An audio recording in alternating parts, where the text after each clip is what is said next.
Hello students, welcome back. तो कैसे हैं आप सब। तो आप देख रहे हैं हमारा YouTube channel physics chemistry solution और मैं आपका फिजिक्स टीचर प्रवीण।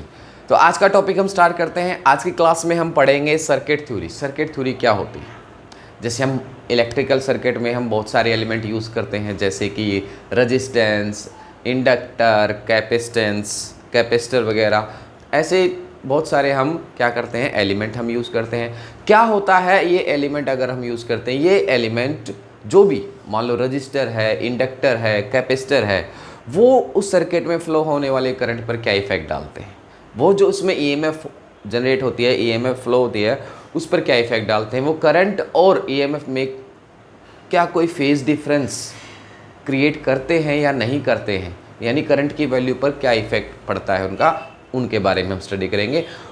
कई बार होता है कि हम वो सारे के सारे एलिमेंट एक साथ भी यूज़ कर सकते हैं, अलग अलग भी यूज़ करते हैं। तो पहले हम पढ़ेंगे एक एक करके कि अगर हम सर्किट में केवल रेजिस्टेंस यूज़ करें या फिर इंडक्टर यूज़ करें या फिर कैपेसिटर यूज़ करें, उनका क्या इफेक्ट पड़ता है उस सर्किट में फ्लो होने वाले करंट पर। ठीक है, तो आइए स्टार्ट करते हैं पहले एलिमेंट के साथ, जिसका नाम है रेजिस्टेंस। कि अगर एक सर्किट में यानी एक एसी सोर्स है हमारे पास और उसके साथ हमने केवल एक रेजिस्टेंस जोड़ा हुआ है, तो वो क्या इफेक्ट डालता है। तो फर्स्ट एक एक करके अलग अलग पढ़ेंगे। पहले आज हम उसको नाम देते हैं हम प्योर रेजिस्टिव सर्किट।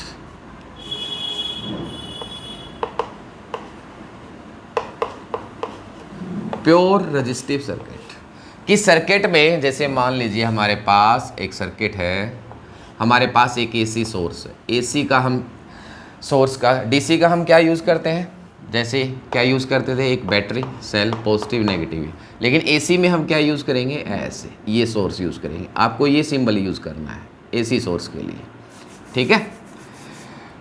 तो इसमें हमारे पास क्या कनेक्ट है, केवल एक रेजिस्टेंस जोड़ दिया हमने, आर। ये हमारा एसी का सोर्स है। एसी करंट ऐसे फ्लो हो रहा है, तो इसमें क्या इफेक्ट पड़ेगा। तो मान लेते हैं ये कितनी ईएमएफ देता है हमें, ईएमएफ कितनी जनरेट होती है, हम ये निकाल चुके हैं। एसी में कितनी ईएमएफ, इक्वेशन क्या है हमारे पास, E is equal to E naught sine omega T. E is equal to E naught sine omega T, ठीक है। अब करंट कितना फ्लो होगा, अब इस सर्किट में करंट कितना फ्लो होगा वो हम कैलकुलेट करते हैं। और कैसे कैलकुलेट करते हैं, सेकंड वन, करंट आई की वैल्यू। वी नो दैट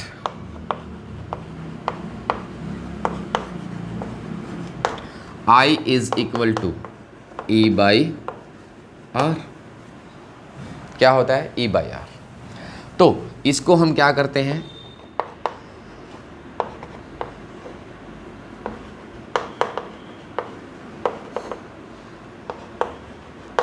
तो हमारी इक्वेशन क्या आ जाएगी करंट की, I is equal to I naught sine omega T. क्या आ जाएगी, I is equal to I naught sine omega T. ये एक इक्वेशन आ गई हमारे पास। इतना करंट इसमें फ्लो होता है। ये हमारी ईएमएफ की इक्वेशन है। ठीक है। अब नेक्स्ट, अब देखिए इसमें E और I में, जैसे E की इक्वेशन क्या है, ईएमएफ की equation E naught sine omega t, I की क्या है, I naught sine omega t. Next step हम क्या निकालेंगे, इन दोनों में फेज डिफरेंस कितना है। देखिए फेज मैंने आपको क्या बताया था, फेज का मतलब क्या होता है, हमें क्या देखना है, ये वाली चीज़। इसका फेज कितना है, ओमेगा टी, इसका कितना है, ओमेगा टी। तो दोनों का क्या है, सेम फेज।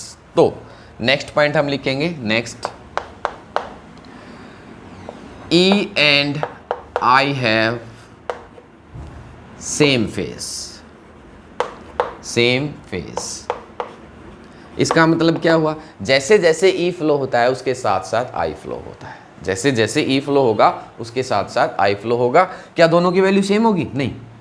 क्यों दोनों की वैल्यू सेम क्यों नहीं होगी, देखिए I किसके इक्वल होता है, E बाई आर। E को जब हम R से डिवाइड करेंगे तब जाके हमें I मिलता है। तो कौन सा बड़ा हुआ है, किसकी वैल्यू ज़्यादा होगी, ईएमएफ की। किसकी वैल्यू ज़्यादा होगी, ईएमएफ की। ठीक है। अब नेक्स्ट हम निकालते हैं, नेक्स्ट स्टेप, आप इनको काउंट कर लेते हैं। कि हमारे पास जब हम किसी भी एक सर्किट को पढ़ रहे होते हैं, फर्स्ट वन एक diagram, circuit diagram, second one E की इक्वेशन, ई की वैल्यू, ईएमएफ की, थर्ड ये वाले आई की वैल्यू, फोर्थ फेज, फोर्थ हमें क्या निकालना है, दोनों में फेज क्या है, सेम। और ये फिफ्थ पॉइंट हम क्या पढ़ेंगे, opposition of current, opposition of current.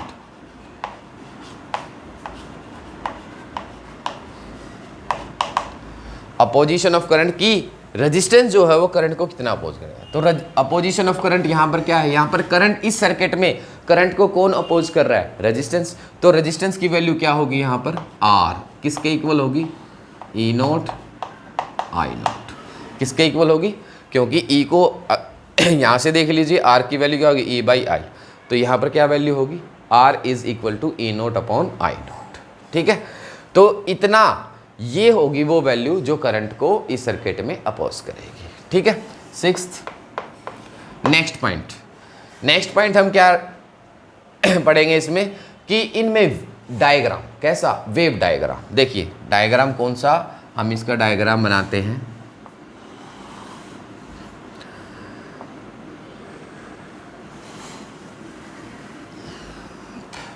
ये क्या है हमारा, ई नोट, किसके साथ, ये विद रिस्पेक्ट टू टाइम। अब ई और आई, ये तो हो गया हमारा आई, ये तो ई है हमारी। ठीक है, ये इसका ई नोट मैक्सिमम वैल्यू 0 से स्टार्ट होकर ऐसे जाएगी, आपको पता है इसका इस इक्वेशन का डायग्राम ये बनता है। अब आई का इसी के साथ, अब यहीं पर अगर हम आई को ड्रॉ करना चाहें तो फेज कितना है, दोनों में सेम फेज है, 0 से स्टार्ट हो गया, लेकिन ये जो वैल्यू होगी ऐसे,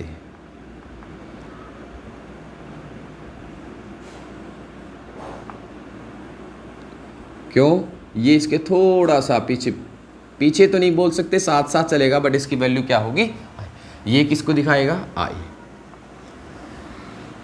ठीक है, तो इसको हम क्या बोलेंगे, वेव डायग्राम। क्या बोलेंगे, वेव डायग्राम। किस किस का वेव डायग्राम, ई और आई का wave diagram. Seventh point last, phase diagram, phase diagram, phasor diagram आप जिसको बोलते हो, फेजर डायग्राम। फेजर डायग्राम कैसे बनाते हैं जैसे लास्ट वाले लेक्चर में हमने देखा था ना, फेजर डायग्राम कैसे बनते हैं। मान लीजिए किसी पर्टिकुलर पॉइंट पर ई की वैल्यू है, ये क्या है, ई, और ये वाली वैल्यू क्या होगी इसकी, ये यहाँ पर ई है। ठीक है, तो आई, ई और आई में क्या है फेज, कुछ फेज डिफरेंस है, नहीं है, क्या है, सेम फेज है। ये वाला एंगल कितना है, ओमेगा टी, और तो आई का भी कितना है, ओमेगा टी। तो आई की वैल्यू ई से थोड़ी सी कम होती है, तो हम इसको कैसे दिखाएंगे, इसके ऊपर ही ऐसे, और इसको पहले थोड़ा सा ऐसे दिखा देंगे, ये आई हो जाएगा हमारा, क्योंकि दोनों का फेज क्या है, सेम है। बट ई की वैल्यू, ईएमएफ जो होती है वो करंट से बड़ी वैल्यू होती है, इसलिए ई को हम ऐसे दिखाएंगे और आई को यहां तक दिखा देंगे। This is phase diagram of E and I. किस में, कौन से सर्किट में, प्योर रजिस्टिव सर्किट, जहां पर हमने सर्किट में केवल एक एलिमेंट यूज कर रहे हैं, कौन सा, एक रेजिस्टेंस। ठीक है, तो ये 7 चीजें, कोई भी सर्किट आप पढ़ो, चाहे प्योर रजिस्टिव हो या इंडक्टर हो या कैपेसिटर हो, ये 7 चीजें आपको हर एक सर्किट की पता होनी चाहिए। एक इसका diagram first, second equation E, third current की इक्वेशन, करंट की वैल्यू क्या होगी, फोर्थ फेज, कि उनमें ई और आई में, उस सर्किट में आने के बाद ई और आई में फेज डिफरेंस कितना होगा। ठीक है, फिफ्थ अपोजिशन ऑफ करंट कितना होगा, कि वो सर्किट में कितना अपोज करेगा, किसको, करंट को, एक ये value fifth sorry, sixth value wave diagram, और सेवंथ उसका फेज डायग्राम। तो ये 7 चीजें आपको पता होनी चाहिए हर एक सर्किट में। जैसे हमने अभी रेजिस्टेंस में निकाली, अभी हम नेक्स्ट क्या पढ़ेंगे, इंडक्टर के बारे में पढ़ेंगे। वहाँ पर भी हम ये सातों की सातों वैल्यू कैलकुलेट करेंगे और उनके बारे में जानेंगे कि क्या इफेक्ट पड़ता है। ठीक है, तो this is pure resistive circuit. तो आपको क्या चीज़ें पता करनी है कि रजिस्टेंस के यूज़ करने पर इलेक्ट्रिक सर्किट में ईएमएफ की वैल्यू ये होती है, आई की वैल्यू ये होती है, फेज डिफरेंस उनमें होता है या नहीं होता है या फिर सेम होता है वो, और उनमें अपोजिशन ऑफ करंट क्या होता है। ठीक है, वेव डायग्राम आप बना ही सकते हैं, आपको पता है लास्ट वाले लेक्चर में हमने पढ़ा था ये वेव डायग्राम और फेज डायग्राम।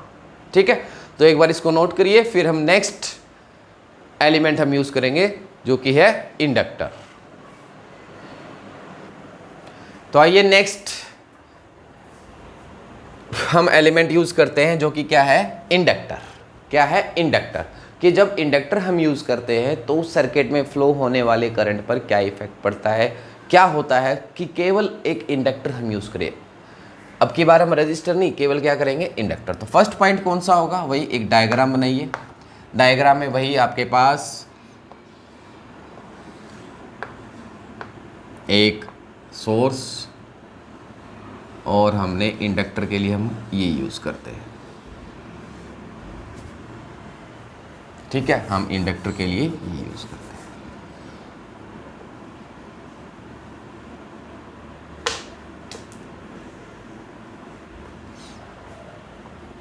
इसका सिंबल क्या होता है, ये।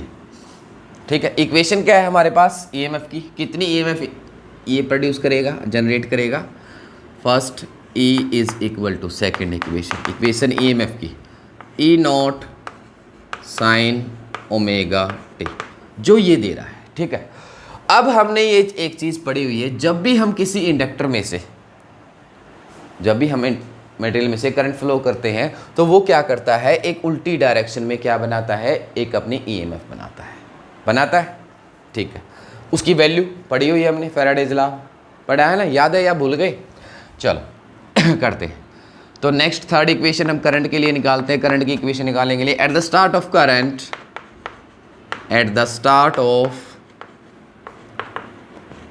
करंट induced EMF is किसके इक्वल होता है, क्या थी हमारी equation, minus L D I by D T, minus L D I by D T. ठीक है, ये इतनी EMF इंड्यूस करता है, और ये कितनी EMF इंड्यूस करता है, कितना अपोज करता है, जितनी हम सप्लाई करेंगे, जितनी हम देंगे, जितनी हम EMF अप्लाई करेंगे यहाँ से, इस सोर्स से जितनी हम EMF अप्लाई करेंगे उतनी का ही वो क्या करेगा, अपोज करेगा। तो this is equal to, so this EMF is equal and opposite to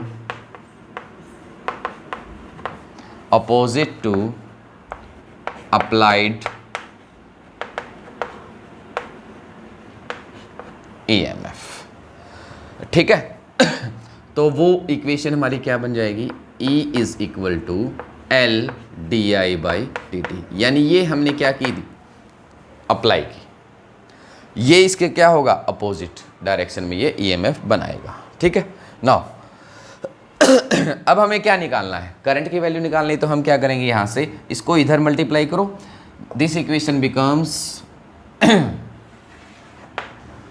देखिए इसको, इस DI को हम एक तरफ रखते हैं और इसको दूसरी तरफ, DI, यहाँ से ये इक्वेशन क्या बन जाएगी, DI is equal to E by L into D T. अब हमें क्या चाहिए, करंट की वैल्यू, तो हम क्या करेंगे, इसको बोथ साइड क्या कर देंगे, इंटीग्रेशन कर देंगे। तो ये किसके इक्वल होगा, I is equal to integration, E की वैल्यू कितनी है हमारे पास, E naught sine omega T, E की वैल्यू कितनी है, integration of E naught sine omega T divide by L into D T. ठीक है, E नोट क्या है, मैक्सिमम वैल्यू EMF की जो कि कांस्टेंट होती है, एल भी हमारा क्या आता है, constant, coefficient of self inductance. तो I इज इक्वल टू, दोनों बाहर आ जाएंगे, ई नॉट एल। अब इंटीग्रेशन किसका होगा, E naught sine omega t into D t. इसका इंटीग्रेशन कर दीजिए।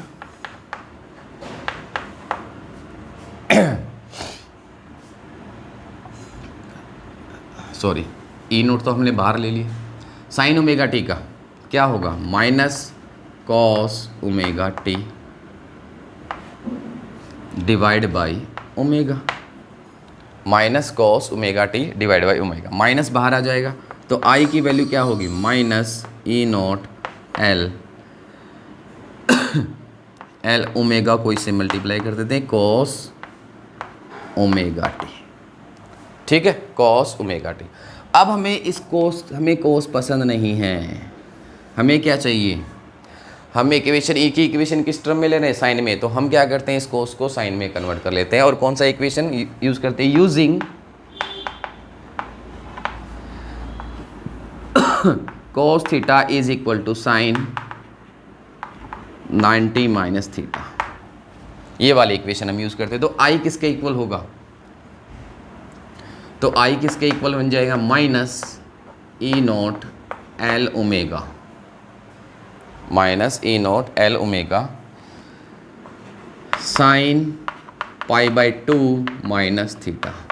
अब इस इक्वेशन में देखिए, sine pi by 2 minus theta, हम क्या करते हैं, यहाँ से माइनस कॉमन ले लेते हैं।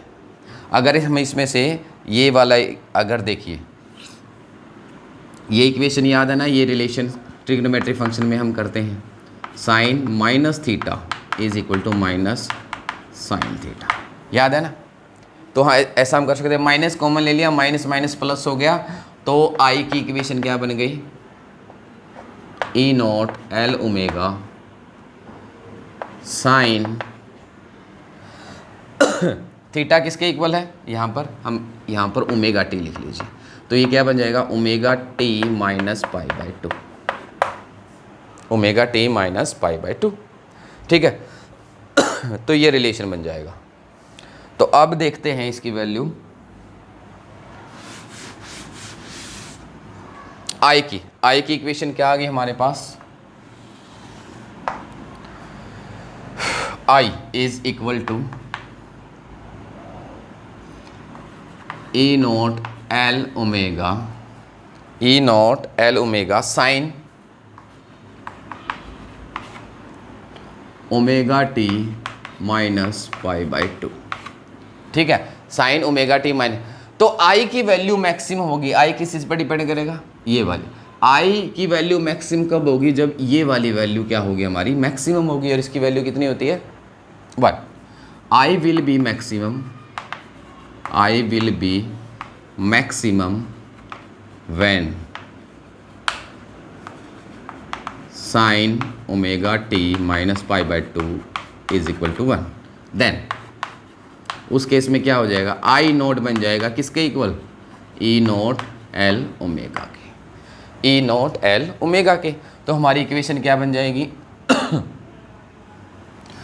आई की इक्वेशन क्या बनेगी, यहाँ से इसकी जगह हम क्या पुट करेंगे, आई नोट, यहाँ पर E naught divide by L omega, तो हमारी इक्वेशन क्या बनेगी, I is equal to I naught sine omega T minus pi by 2।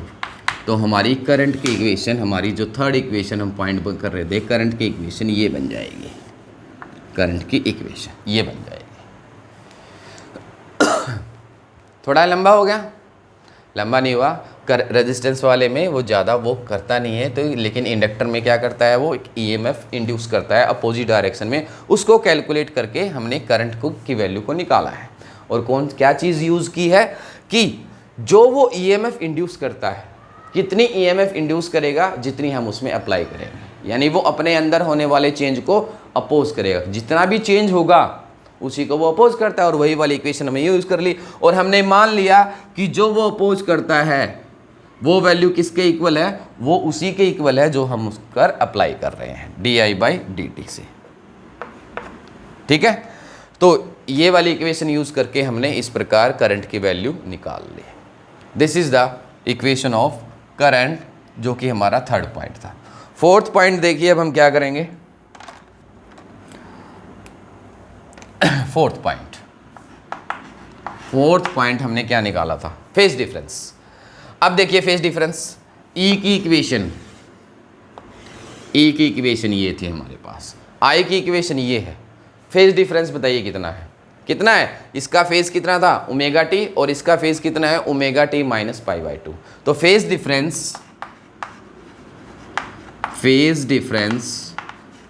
Between E and I is pi by 2, या फिर आप इसको लिख सकते हो ई माइनस पाई बाई 2 है आई और ई कितना है ओमेगा टी। तो कौन आगे है और कौन पीछे, माइनस में है तो कौन आगे है और कौन पीछे, माइनस है। तो इसका मतलब क्या है, ई आगे है आई से कितना पाई बाई 2, या फिर आई पीछे है ई से कितना पाई बाई 2। आप इसको लिख सकते हो E exceed I by pi by 2, या फिर और आप लिख सकते हो I lags E by pi by 2। तो this is the phase difference, ठीक है। अब नेक्स्ट देखिए, उसके बाद एक बार इसको नोट करिए, हम थोड़ा स्पेस बना लेते हैं, नोट करो।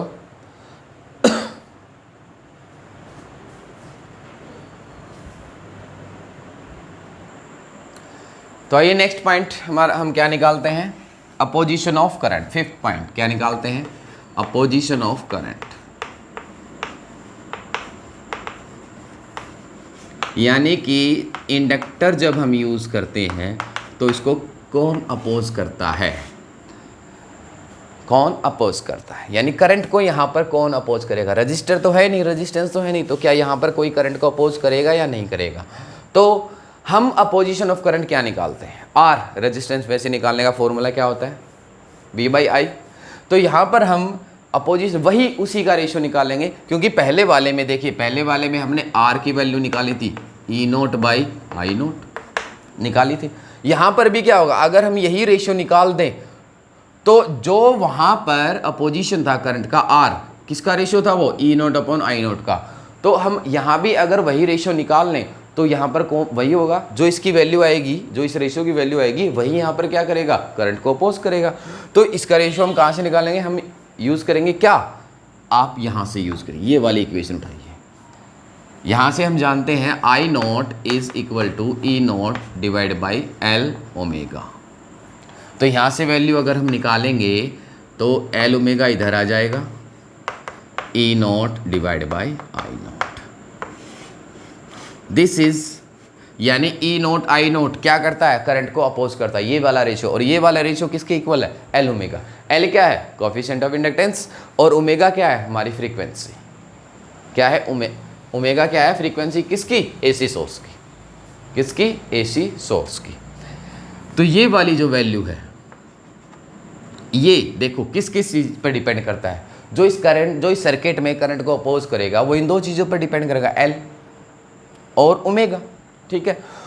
तो यहाँ पर एल तो एक कांस्टेंट है, एल तो कांस्टेंट होता है, ओमेगा अगर हम ओमेगा को चेंज करें, मान लो हम यहाँ पर सोर्स दे सकते हैं, मान लो हमने बोल दिया कि हमने एक ऐसा सोर्स लगाया जिसकी फ्रीक्वेंसी 50, 60 या हम ज़्यादा का भी लगा सकते हैं, जितना मर्जी चाहे हम यूज़ कर सकते हैं। अगर हमें इसकी फ्रीक्वेंसी बढ़ानी हो तो अगर ओमेगा चेंज होगा तो अपोजिशन ऑफ करंट भी क्या हो जाएगा, चेंज हो जाएगा। क्या हो जाएगा, अगर ओमेगा चेंज ना हो, ओमेगा हो ही ना जैसे, तो अच्छा उससे पहले बाद में करेंगे हम कि ओमेगा चेंज ना हो तो किस कंडीशन में ओमेगा 0 हो सकता है, कब होता है 0, वो भी हम अभी डिस्कस करेंगे। तो ये चीज़ क्या करती है, करंट को अपोज करती है। अब यहाँ पर हमने क्या किया, हमने एक एक्शन किया, क्या, हमने एक एसी सोर्स लगा दिया। हमने क्या किया, एसी सोर्स लगा दिया। एसी सोर्स में हमारे पास क्या, ओमेगा। तो जैसे ही हमने एसी सोर्स लगाया इंडक्टर के साथ, इसने क्या किया, एक रिएक्शन दी। हमने एक्शन किया, इसने रिएक्शन दिया कि इसने क्या किया, अपोजिट ईएमएफ बनाई है, इसने करंट को अपोज किया। तो हमने इस क्वांटिटी का एक अलग से नाम रख लिया। ये क्या करता है, रिएक्ट करता है, क्या, इंडक्टर। कौन रिएक्ट करता है, इंडक्टर। किस पर, जो हम एसी सोर्स लगाते हैं, ठीक है। तो हमने इसका नाम रख दिया क्या रख दिया, रिएक्टेंस। क्या रख दिया, रिएक्टेंस। कौन सा, या फिर आप इसको बोल सकते हैं इंडक्टिव, क्योंकि हम इंडक्टर इसमें रिएक्ट कर रहा है तो इसका नाम रख दिया इंडक्टिव रिएक्टेंस। क्या नाम है, ये चीज़ आपको याद रखनी है, बहुत इंपॉर्टेंट है। और इसका सिंबल हमने बनाया क्या, एक्स एल। क्या बनाया, एक्स एल। तो यहाँ से इसकी वैल्यू क्या आएगी, X L is equal to L omega. ये फॉर्मूला आगे बहुत यूज़ होगा, आपको याद रखना है। इंडक्टिव रिएक्टेंस यानी एक इंडक्टर वाले सर्किट में जहाँ पर हमने एक एलिमेंट इंडक्टर यूज़ किया है, उसमें अपोजिशन ऑफ करंट को हम क्या बोलेंगे, इंडक्टिव रिएक्टेंस। क्या बोलेंगे, एक्स एल। एक्स एल इसका सिंबल है और इसका नाम क्या है, इंडक्टिव रिएक्टेंस। देखिए क्या हो अगर हम ओमेगा की वैल्यू को बहुत ज़्यादा बढ़ा दें या बहुत ज़्यादा कम कर दें, तो उससे क्या फ़र्क पड़ेगा। तो देखिए हम एक केस लेते हैं, मान लीजिए स्टेडी करंट फ्लो हो रहा है, कांस्टेंट, यानी उसको हम क्या बोलते हैं, डीसी। स्टेडी करंट, इसका मतलब क्या है, ओमेगा इज इक्वल टू 0। उस केस में, स्टेडी करंट के केस में क्या हो जाएगा, ओमेगा क्या हो जाएगा, 0। ओमेगा 0 तो रिएक्टेंस कितना हो जाएगा, 0। और करंट की वैल्यू क्या होगी, अपोजिशन कितना हो जाएगा। अगर ये 0 हो गया, ये वाली टर्म 0 होगी, एक्सएल 0 हो गया, तो करंट की वैल्यू क्या होगी, अपोजिशन रहेगा ही नहीं। और अपोजिशन रहेगा ही नहीं तो करंट की वैल्यू क्या होगी, then I will be maximum. I will be maximum, I will be maximum, current flow होगा। ठीक है, इसका मतलब, दूसरे वर्ड्स में इसका मतलब समझिए कि ये क्या करेगा, डीसी में, डीसी की फॉर्म में क्या होगा, ये डीसी को क्या करेगा, अपोज करता ही नहीं। जब इसमें से, इंडक्टर में से डीसी फ्लो होगा तो ये डीसी को अपोज करता नहीं, ये डीसी को अलाउ करता है। ठीक है, अब दूसरी चीज, ओमेगा का 0 होना, क्या उसका मतलब क्या है कि वो करंट कैसा, हम सोर्स करंट कैसा प्रोवाइड करें उसको, डीसी। अगर दूसरा केस, अगर इफ ओमेगा इज मैक्सिमम, हम बहुत ज़्यादा वैल्यू बढ़ा दें इसकी, ओमेगा इज मैक्सिमम, देन क्या होगा, अगर इसकी वैल्यू बहुत ज़्यादा बढ़ गई तो एक्सएल की वैल्यू भी बहुत ज़्यादा बढ़ जाएगी। मतलब अपोजिशन भी हमारे सर्किट में क्या बढ़ जाएगा, बहुत ज़्यादा बढ़ जाएगा। और अपोजिशन जितना ज़्यादा होगा करंट की वैल्यू उतनी ही कम होती चली जाएगी। उस केस में then I will be maximum, sorry minimum, I will be minimum. और ये किस केस में होता है, देखो अब इस चीज़ को समझना। ये क्या है, डीसी। डीसी के केस में इंडक्टर क्या करता है, डीसी को अपोज नहीं करता। अपोजिशन कितना हो जाता है, 0। वहां पर क्या हो जाएगा, अपोजिशन ऑफ करंट, किस केस में, डीसी के केस में, क्योंकि वहां पर क्या ओमेगा 0। तो अपोजिशन अगर 0 हो गया तो करंट मैक्सिमम, यानी इंडक्टर क्या करेगा, डीसी को तो अलाउ करता है, लेकिन एसी के केस में ओमेगा की वैल्यू जितनी ज़्यादा होगी उतनी ज़्यादा करंट फ्लो होगा। यानी हम बोल सकते हैं, अब हम इसको यहां पर लिख सकते हैं कि इंडक्टिव सर्किट क्या करता है, एक्सएल। इंडक्टिव सर्किट क्या करता है, it allow DC but block AC. ये चीज आपको याद रखनी है। इंडक्टर क्या करेगा, डीसी को तो अलाउ करेगा। क्यों करेगा, ये हमने देख लिया। क्यों करेगा, ये हमने देख लिया, क्योंकि डीसी के केस में अपोजिशन इसका 0 हो जाता है और करंट मैक्सिमम हो जाती है। इसका मतलब करंट का मैक्सिमम होना क्या है कि वो डीसी करंट को फेवर करता है, अलाउ करता है कि आराम से जा भाई, कोई दिक्कत नहीं है। बट एसी के केस में क्या होगा, ओमेगा की वैल्यू होगी, जितनी ज़्यादा होगी उतना ज़्यादा अपोजिशन होगा और करंट क्या होगा, उतना ही कम हो जाएगा। इसका मतलब क्या है कि वो एसी को पसंद नहीं करता, वो एसी को रोक देता है।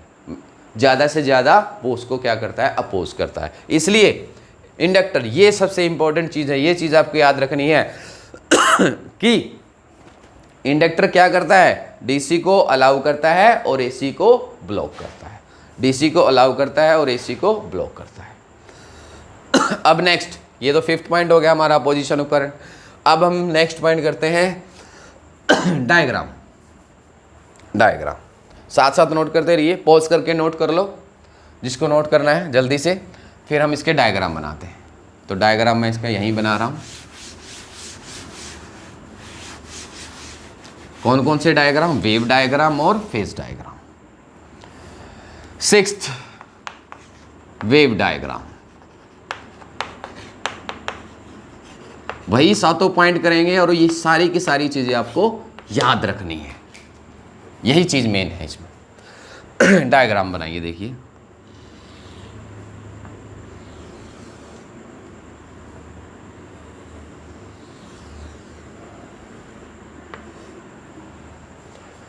ठीक है। अब ये तो है हमारा क्या, ईएमएफ को शो करता है, टाइम। ये हमारा क्या है, ईएमएफ, ई नोट। अब आई देखिए क्या होगा। आई डायग्राम बनाते वक्त हमें क्या देखना है, सबसे पहले फेज कितना है, फेज डिफरेंस है कितना, π/2। किस में, ई और आई में। कौन आगे है, ई आगे है। कौन आगे है, ई आगे है। जब इसका मतलब क्या है, जब आई 0 था तो ई कहां पर होगा, ई कहां पर होगा, मैक्सिमम पर। और जब ई मैक्सिमम से 0 आ जाएगा तो आई कितना हो जाएगा, यानी जब ये मैक्सिमम है तो हमारा आई यहाँ होगा, और इसको हम, और ये पीछे से स्टार्ट होगा ऐसे, और जब ये 0 होगा तो ये हमारा क्या हो जाएगा, maximum.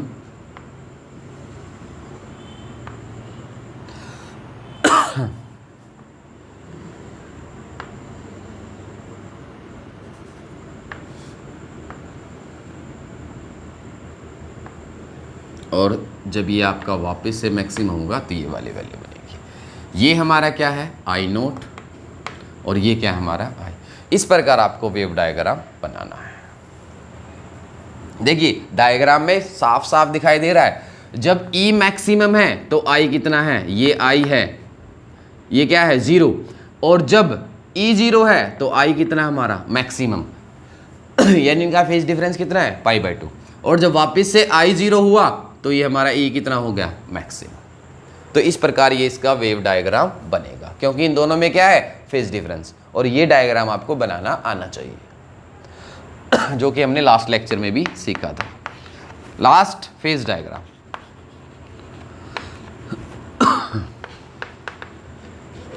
Phase diagram. Phase diagram देखिए,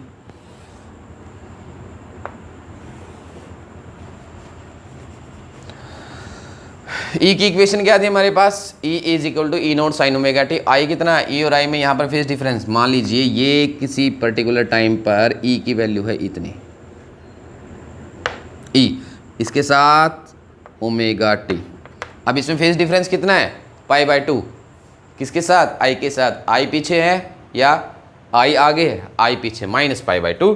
तो इस पर हम क्या कर देंगे, -π/2। इस पर ये हमारा ये एंगल बन जाएगा आई, ये क्या बन जाएगा, आई। और ये हमारी वैल्यू होगी आई की, और ये हमारी वैल्यू होगी ई की। This is phasor diagram. इस प्रकार आपको डायग्राम बनाना है। आई में और ई में कितना एंगल होना चाहिए, 90 डिग्री। सॉरी, ई और आई में कितना एंगल होना चाहिए, 90 degree. This is phasor diagram. तो हो गए हमारे साथ के साथ पॉइंट। तो इसमें सबसे मेन चीज हमने क्या सीखी कि जब रेजिस्टेंस हम यूज करते हैं तो ई और आई में कोई फेज डिफरेंस नहीं होता, वो साथ साथ चलते हैं। लेकिन जब हमने इंडक्टर को यूज किया तो फेज डिफरेंस हमारा कितना आया, -π/2। कितना आया, -π/2। उसके बाद अब पोजीशन ऑफ करंट कितना आया, यहाँ पर हमने एक नई चीज पढ़ी जिसको हमने नाम दिया क्या, इंडक्टिव रिएक्टेंस। क्या नाम दिया, इंडक्टिव रिएक्टेंस XL, जो कि किसके इक्वल है, L ओमेगा के। उसके बाद हमने जाना कि इंडक्टर किसको पसंद करता है, किसको, डीसी को, और किसको पसंद नहीं करता, एसी को। वो डीसी को तो अलाउ करता है, भाई जा आराम से, लेकिन एसी को वो रोक देता है, एसी को अपने अंदर से जाने नहीं देता। ठीक है। उसके बाद ये डायग्राम और फेजर डायग्राम, ये सातों की सातों पॉइंट आपको याद होना चाहिए हर एक सर्किट के लिए, हर एक एलिमेंट जब भी हम यूज़ करेंगे। रेजिस्टेंस के लिए भी आपको ये सारे पॉइंट याद होने चाहिए। याद होने से ज़्यादा अच्छा है कि आप इनको समझो कि हमने ये चीज़ कैसे की, तरीका क्या किया, क्या यूज़ किया, कैसे निकाला हमने इसको। रटना नहीं है, समझना है, क्योंकि रटी रटाई बातें कई बार हम भूल जाते हैं और ऐसा होता है। ठीक है, कि हर एक स्टेप आपको याद रखना है। हमने आई की वैल्यू क्या कैसे निकाली, यहाँ पर एक ही मेन पॉइंट है, बाकी सारी चीज़ें वही हैं। आई की वैल्यू, आई की इक्वेशन हमने कैसे निकाली, कौन सा तरीका हमने यूज़ किया। ठीक है, उसके बाद फेज डिफरेंस, फेज डिफरेंस याद रखना है, अपोजिशन ऑफ करंट याद रखना है, फेजर डायग्राम कैसे बनेगा वो याद रखना है। तो नोट करिए इसको, फिर हम अपना नेक्स्ट एलिमेंट और यूज़ करते हैं जो जिसका नाम है कैपेसिटर। तो आइए अब हम नेक्स्ट स्टार्ट करते हैं प्योर कैपेसिटिव सर्किट। कि यहाँ पर पहले हमने क्या पढ़ा, रेजिस्टेंस लिया, फिर इंडक्टर लिया। अब हम पढ़ेंगे अगर हम सिर्फ कैपेसिटर यूज़ करते हैं तो एक सर्किट में। तो फर्स्ट पॉइंट वही, ये हमारा थर्ड है pure capacitive circuit. First point हमारा सर्किट डायग्राम देखिए, हम क्या यूज़ करते हैं, एक कैपेसिटर, ये हमने एसी सोर्स लगा दिया। ठीक है, सेकेंड ईएमएफ कितनी जनरेट करता है, क्या इक्वेशन आती है हमारी, E is equal to E naught sine omega T. ठीक है, थर्ड आई की वैल्यू। अब हमें आई की वैल्यू कैसे निकालेंगे। ठीक है, जब हम इसमें करंट फ्लो कराते हैं तो इसमें क्या होता है, कैपेसिटर क्या करता है, अपने अंदर चार्ज स्टोर करता है at any instant of time, at any instant of time.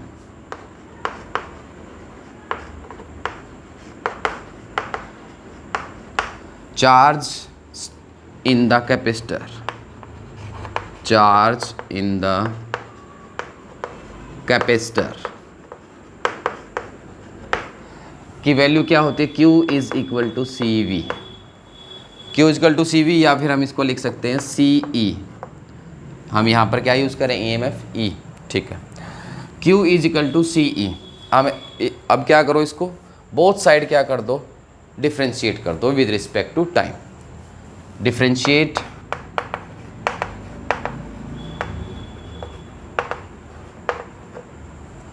Both side with respect to time. ठीक है, D Q by D T is equal to D upon D T, ये किस क्या आ जाएगा, सी ई। ये इक्वेशन बन जाएगी हमारी D Q by D T. हमने क्या कर दिया, बोथ साइड इसको डिफ्रेंशिएट कर दिया विद रिस्पेक्ट टू टाइम। तो सी क्या है हमारा, कांस्टेंट क्या है, कैपेसिटेंस, सी क्या है, कांस्टेंट। तो डी ई, और ई की वैल्यू हमें पता है कितनी है, ई नॉट साइन ओमेगा टी। तो सी को बाहर ले आएंगे और ई की वैल्यू हम इसमें पुट कर देंगे। तो d Q by D t, और d Q by D t क्या होता है, I. I is equal to क्या इक्वेशन बन जाएगी, I is equal to C d by D T, ये क्या बन जाएगा, E naught sine omega t. E naught sine omega t, E naught is also a constant, तो डिफरेंशिएशन किसका होगा, साइन ओमेगा टी का। तो I is equal to C E not, differentiation करो साइन ओमेगा टी का, क्या आएगा, cos omega t into omega. यही होता है। ठीक है, ओमेगा को पहले लिख लेंगे, I is equal to C omega E naught cos omega T. ठीक है, अब वही बात, ये वाली इक्वेशन हमारे किस में, साइन में, और ये वाली किस में आ गई, हमारे कोस में। हम इसको फिर चेंज कर लेते हैं, यहाँ पर हम इसको चेंज करेंगे यूजिंग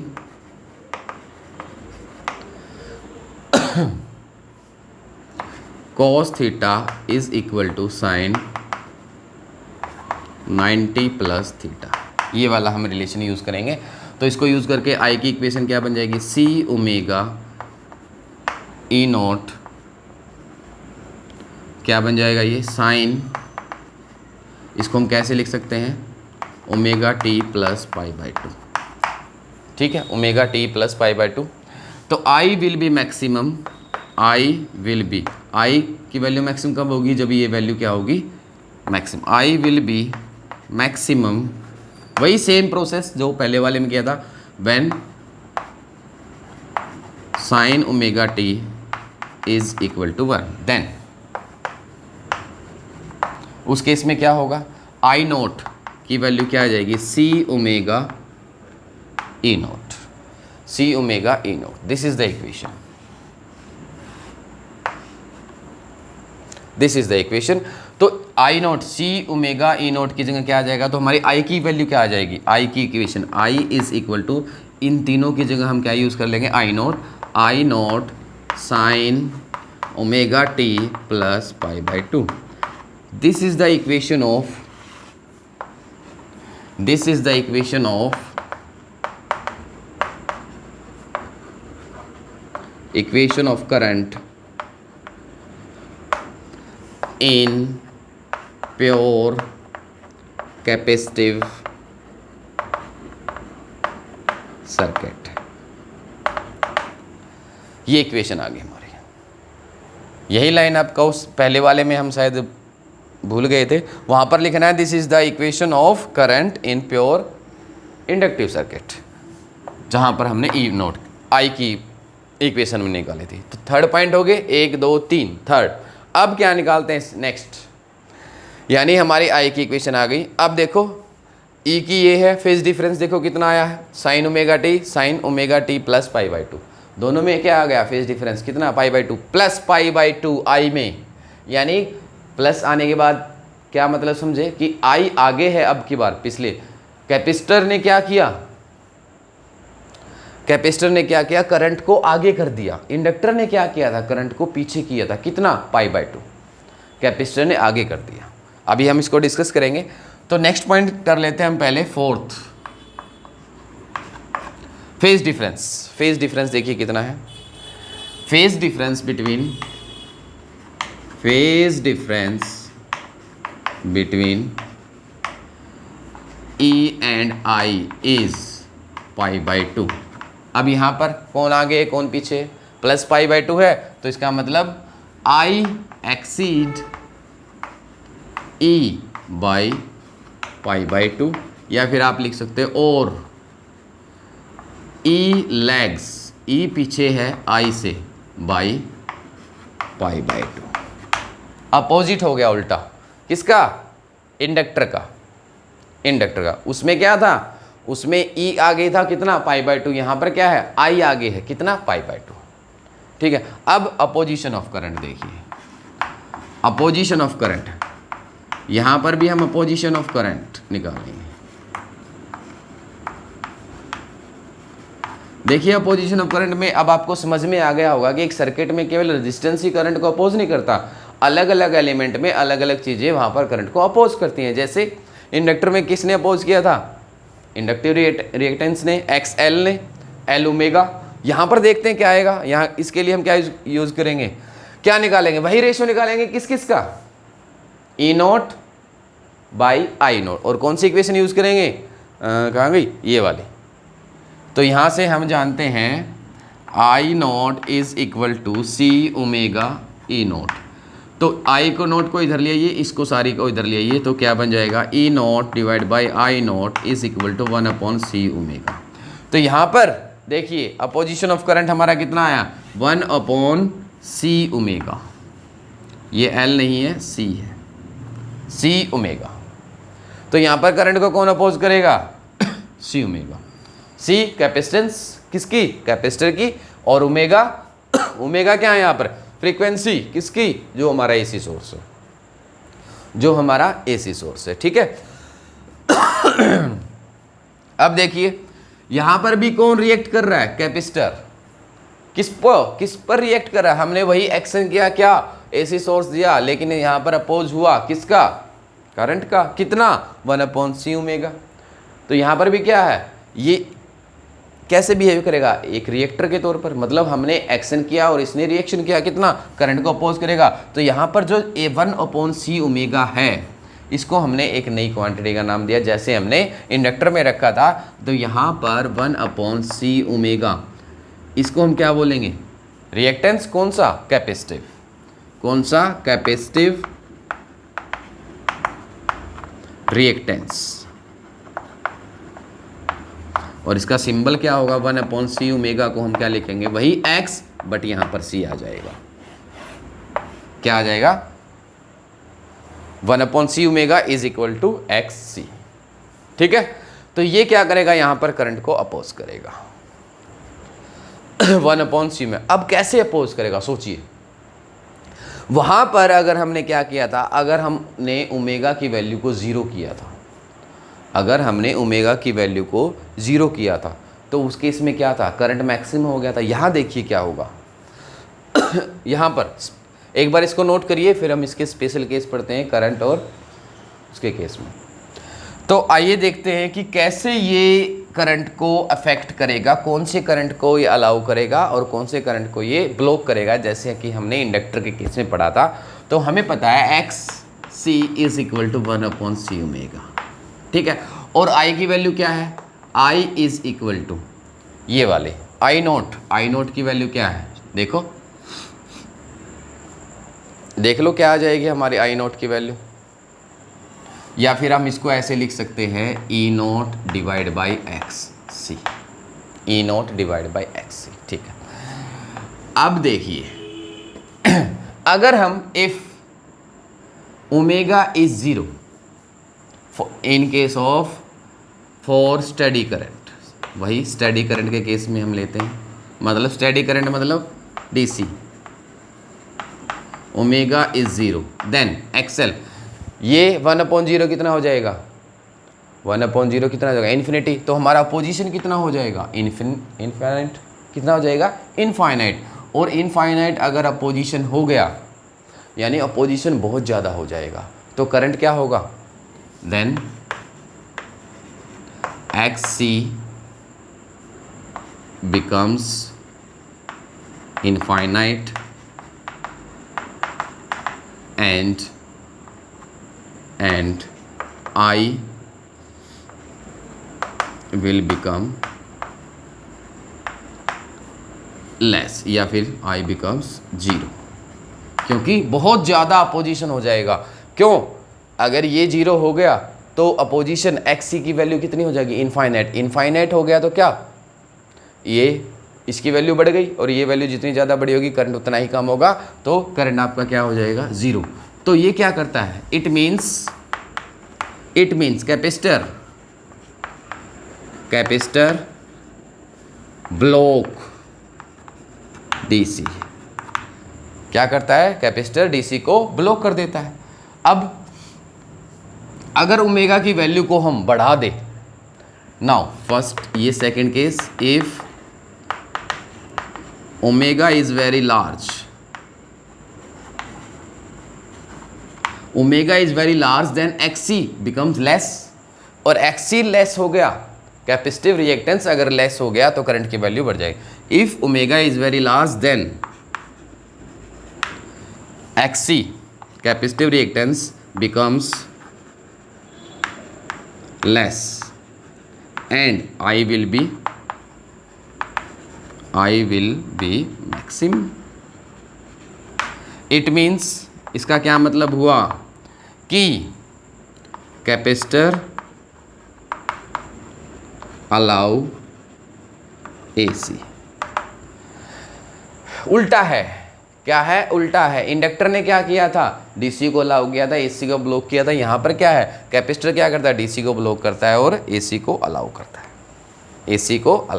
है। ठीक है, तो this is opposition of current. Now next 2 point और हम देख लेते हैं पहले एक बार, फिर 1-2 बातें और जरूरी हम डिस्कस करेंगे। 6 point wave diagram. Wave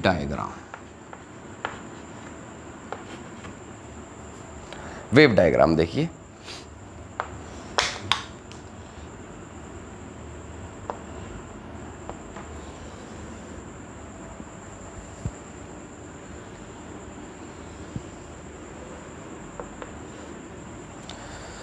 wave diagram में क्या चीज़ें देखनी है, ये तो ई है हमारा, ठीक है। आई क्या है, आई अब की बार क्या है, पहले वाले केस में क्या था, आई पीछे था, अब की बार क्या है, आई आगे है। आई आगे का मतलब जब ई ज़ीरो है तो आई क्या है हमारा मैक्सिमम, क्या हमारा आई मैक्सिमम, और जब ई मैक्सिमम है तो आई हमारा क्या है ज़ीरो, और जब हमारा ई ज़ीरो है तो आई क्या हो जाएगा मैक्सिमम, और ये ऐसे, ये क्या है हमारा ई और ये क्या है हमारा आई। आप यहाँ पर इक्वेशन लिख सकते हैं, E is equal to E naught sine omega t, लिखो ज़रूर, लिख क्या सकते हैं, I is equal to I naught sine omega T plus pi by two, ठीक है। दिस इज, देख रहे होंगे जब आपका देखो जब ई ज़ीरो है, ये क्या है हमारा ई, ये ई है तो करंट कितना है मैक्सिमम, ये किसको रिप्रेजेंट कर रहा है करंट को, और जब ई मैक्सिमम है तो हमारा करंट ज़ीरो हो गया, और जब ई दोबारा से मैक्सिमम हुआ तो ये क्या आ गया ज़ीरो, और फिर ये ज़ीरो तो ये मैक्सिमम, तो आई आगे चल रहा है किससे, ई से, कितना पाई बाई टू, कितना चल रहा है पाई बाई टू। अब last phase diagram, phase diagram आप यहाँ पर देख लीजिए, मैं यहाँ पर बना देता हूँ।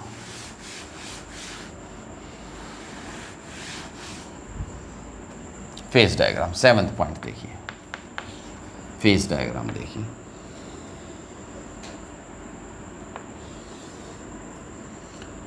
Eight any instant of time E is this, ये ओमेगा टी। अब की बार क्या है, आई आगे है पाई बाई टू, पीछे नहीं है, पीछे था जब हमने यहाँ पर 90 बनाया था, अब यहाँ पर आगे है तो यहाँ पर इस प्रकार बनाओगे, ये दिस इज आई, ठीक है। ये वाली वैल्यू, ये वाला एंगल कितना होगा 90 डिग्री। यहाँ पर भी आप दोनों इक्वेशन लिख दो, E is equal to E naught sine omega T और I is equal to I naught sine omega T plus pi by two, phase difference, ये जरूर लिखना है आपको। This is phase diagram of capacitive circuit. तो इस प्रकार हमने सातों पॉइंट डिस्कस किए। अब मेन बात सोचिए, अब ये काम कहाँ आते हैं। मान लीजिए आपको करंट को आगे या पीछे करना है। अब मैं कहूँ कि करंट और ईएमएफ में क्या चल रहा है, फेज डिफरेंस चल रहा है, कितना पाई बाई टू, कि ई आगे है जब करंट में ई आता है तो करंट नहीं आता, जब ई मैक्सिमम होता है करंट जीरो होता है, तो उस केस में क्या होगा, हमारा कोई भी इलेक्ट्रिकल अप्लायंसेस काम नहीं करेगा, चलेगा नहीं, ठीक है। तो हमें करंट को क्या करना है, करंट को जैसे कि हमने पहले वाले लेक्चर में भी हमने डिस्कस किया था, अगर पाई बाई टू का गैप है तो हमें क्या करना है, यानी करंट को आगे करना है। क्या करना है, करंट को आगे करना है। तो करंट को आगे करने के लिए अगर आपसे पूछा जाए कि कौन सा डिवाइस आप यूज़ करोगे, कौन सा एलिमेंट आप सर्किट में कनेक्ट कर दोगे, करंट को आगे करना है, तो करंट को आगे कौन करता है, एसी, कितना पाई बाई टू। अगर आपको करंट को पीछे करना है तो कौन सा एलिमेंट आप यूज़ करोगे, इंडक्टर, क्योंकि वो करंट को क्या कर देता है, कितना फेज डिफरेंस क्रिएट कर देता है, ई और आई में पाई बाई टू। तो ये चीज़ें आपको ध्यान रखनी है। मेन पॉइंट आपको हर एक सर्किट का क्या पता होना चाहिए, ई की वैल्यू, ई की इक्वेशन सब में सेम है, आई की, उनमें फेज डिफरेंस कितना है, क्या है फेज डिफरेंस कितना है स्पेशली, और अपोजिशन ऑफ करंट क्या होगा उसमें। हमने आज दोनों ही चीज़ें पढ़ी। रेजिस्टेंस वाले में हमें पता है कि करंट को कौन अपोज करता है, आर रेजिस्टेंस, किस किस का रेशियो होता है, ई और आई का, ठीक है। इंडक्टर वाले में कौन अपोज करता है, इंडक्टिव रिएक्टेंस एक्स एल, जिसकी वैल्यू क्या होती है एल ओमेगा, जिसकी वैल्यू क्या होती है एल ओमेगा, जो कि अपोज करता है। इंडक्टर किसको पसंद करता है, डीसी को पसंद करता है, बट एसी को पसंद नहीं करता, वो डीसी को अलाउ कर देता है, एसी को ब्लॉक कर देता है। कैपेसिटर में इंडक्टर का जस्ट अपोजिट है। वहाँ पर भी हमने एक नई क्वांटिटी पढ़ी जिसको हम बोलते हैं कैपेसिटिव रिएक्टेंस एक्स सी, जिसकी वैल्यू क्या थी 1/c ओमेगा, 1/c। उसमें क्या होता है, वो कैसे अपोज करता है सॉरी, वो कैसे अपोज करता है, वो एसी को, वो डीसी को क्या करता है, ब्लॉक कर देता है, क्योंकि वहाँ पर उसका अपोजिशन मैक्सिमम हो जाता है। डीसी को ब्लॉक कर देगा और एसी को अलाउ करेगा। फेज डिफरेंस एक में -π/2 और एक में +π/2, ठीक है। और ये इनके फेज डायग्राम, ये डायग्राम आपको बनाने आने चाहिए। तो ये था जब हमने एक सर्किट में अलग अलग एलिमेंट को यूज़ करके देखा, एक बार रजिस्टर, एक बार इंडक्टर और एक बार कैपेसिटर। नेक्स्ट लेक्चर में हम पढ़ेंगे कि अगर हम इन तीनों को एक साथ सर्किट में जोड़ दें, अगर हम इन तीनों को एक साथ सर्किट में जोड़ दें तो क्या होगा। ठीक है, तो नेक्स्ट लेक्चर में मिलते हैं। Thank you.